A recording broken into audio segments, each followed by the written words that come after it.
खबर भिंड से है, जहां प्रशासन के अनदेखे भ्रष्ट अधिकारियों का खामियाजा 80 साल का बुजुर्ग भोग रहा है।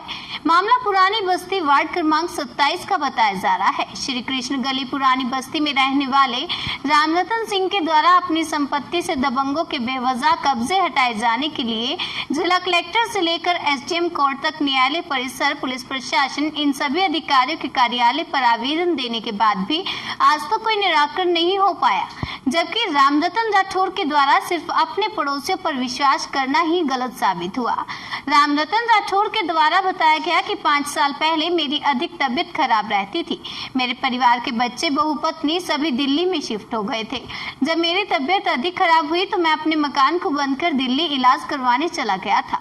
मकान खाली होने के कारण पड़ोस में रहने वाले भूरे गुबरेले पिता राम प्रकाश गुबरेले एवं ध्रुव गुबरेले पुत्र राम प्रकाश गुबरेले निवासी वार्ड क्रमांक 27 के द्वारा मेरे मकान में तोड़फोड़ की गई। मेरे मकान का सामान भी निकाल लिया गया।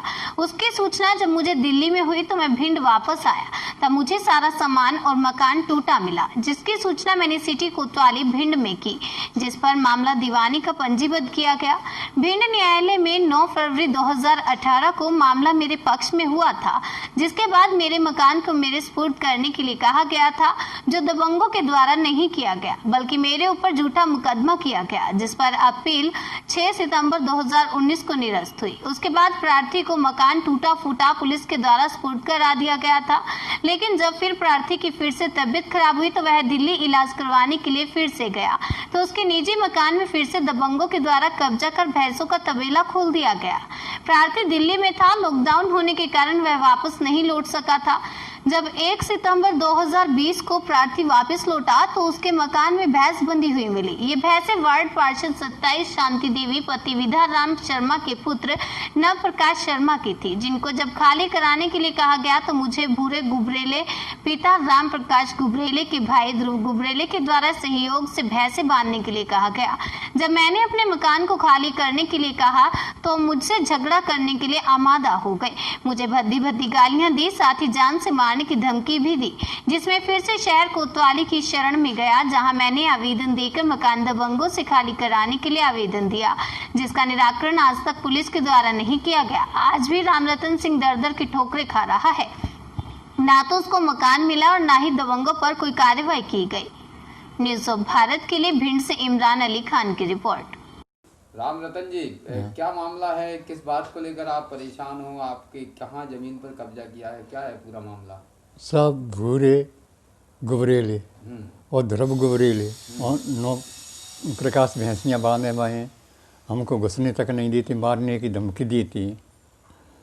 और क्या करें साहब, मकान पर जाए पहुँच ही नहीं पाती। आपका मकान है वहाँ? हाँ।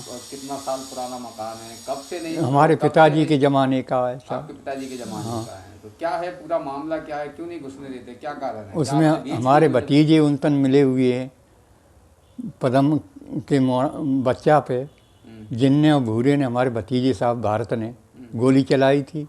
उसका जमानत वगैरह हुई, मैंने ही जमानत की थी।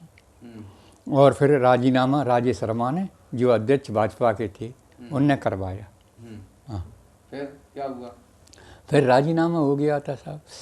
और जिन बात बनी रही, इन्होंने हमारी ज़मीन बेची तो हमको 142 की बताई गई और 152 की बिकी। 10 लाख रुपए उसने खाए। तो हमने सोची चलो बच्चा खाएगा तो अपने ही तो खाएगा, समूरी करके रह गए। अब इन्होंने हम इलाज के लिए दिल्ली गए थे 3-4 महीने के लिए। अजय शर्मा को चाबी दे गए थे कि आप देख रेख करना। अजय जिनने मकान फोड़ने की हमारी लाग लगाई, गृहस्थी हमारी सारी खटिया पिड़िया बर्तन भांडे कपड़ा लत्ता सब हिले लगा दी, डलिया छोपरे से कुछ नहीं बचा कि दूसरा कपड़ा पहन लें, वो तक पहनने को नहीं बचा। वहाँ से लौट के आए तो देखे खंडार। तो इन्होंने एक लड़का बुला लिया और कहा कि गोली मार दो इनमें। लेकिन हम दुखे फिरे, हमारे घर से संगें थी, वे चल नहीं पाती थी। तो एक मकान में दुख के रहे। तब अजय शर्मा को फ़ोन किया, तब रात के समैया में जब धूमधाम से सो गए, तब हमको बैठा के मोटरसाइकिल से निकाल के लिए आए वहाँ से। तो क्या ये आपने मामला पुलिस तक नहीं पहुंचाया, पुलिस तक कोई बातचीत नहीं की? साहब पुलिस ने हमारा आदेश लिया नहीं था पहले। आवेदन नहीं लिया आपने? हाँ, क्यों? जाने कि तुम्हारे पास कागज नहीं है, वो तुम उस जगह भूरे वगैरह कीजिएगा। अच्छा, ये कितने सालों से भटक रहे हो आप? 4-5 साल है, 5 हो गई 5 सालों से बराबर भटक रहे हैं साहब। आपको कोई इंसाफ नहीं मिला? नहीं मिला। 2 अधिकारियों के पास गए, अधिकारियों ने भी आपकी बात नहीं सुनी? नहीं साहब, नहीं सुनी। अच्छा, मकान किसके नाम में है? मेरे नाम है, राम रतन के नाम से। आपके खुद के नाम में मकान हाँ। है? कितनी उम्र है आपकी? हमारी उम्र सब 80 के करीबन समझ लो, 80-82 की। तो परिवार के लोग आपका सपोर्ट नहीं कर रहे हैं? लड़का आते हैं डंड के मारे भग जाते हैं, ऐसे हमारे लड़ाकू लड़के नहीं हैं। अच्छा। गोली की धमकी देते। अभी बड़ा आया था साथ, घेरा घंगूटी की उसकी, वो भाग गया डंड के मारे। जबरन कब्जा है आपका? हाँ।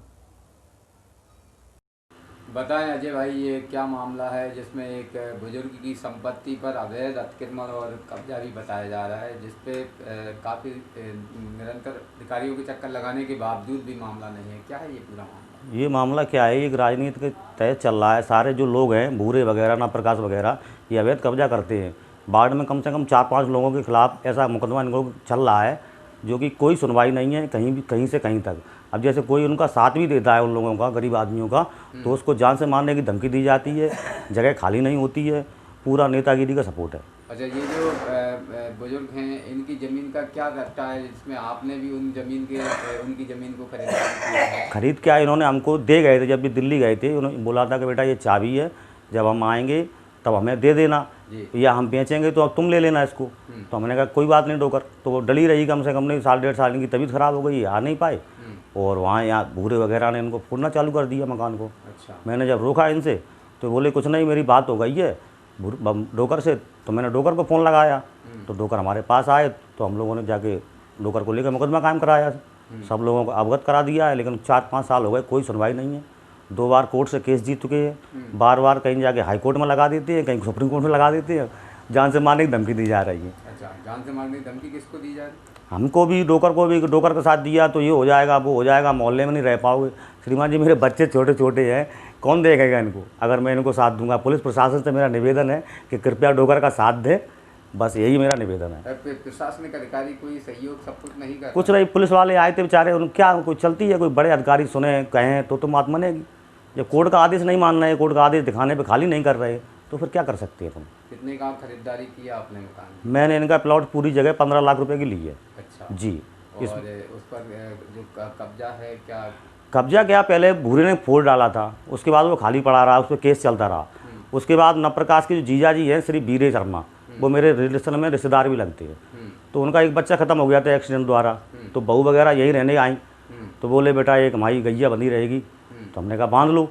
अब वो भी बांध के उन्होंने भैंस डेयरी चालू कर दी। अभी मैंने उसको प्लाट को लिया, बैनामा कराने के लिए फ़ोटो खिंचाने गए, तो बोला ये टीन फिन हटेगी नहीं। तो मैंने कहा भाई मेरे 60,000 रुपये बढ़ रहे हैं इस टीन के चक्कर में। तो बोला ये प्लाट तो मुझे भूरे ने दिया है, तो भूरे से आप बात करो, भूरे ही खाली करवाएंगे, तुम्हारा इसमें कुछ नहीं है। मैंने उनसे ये भी कहा कि मेरे पास उसका एग्रीमेंट है, बैनामा है, सारे कागज़ हैं, लेकिन कोई सुनवाई नहीं है। अब तो धौंस दी जा रही है कि तुम्हारा ये भी मकान बन जाए ढंग से तो मानना। जी। तो आप अधिकारियों के पास गए, अपनी बात रखी अधिकारियों के पास? जी। अधिकारियों ने क्या कहा, क्या आश्वासन दिया? नहीं, वो घूम रहे, पुलिस आई, कल भी आई थी, परसों भी आई थी, अब मिल नहीं पाए थे डोकर। अच्छा जी, मौके पर नहीं मिल पाए। क्या नाम है आपका? अजय शर्मा।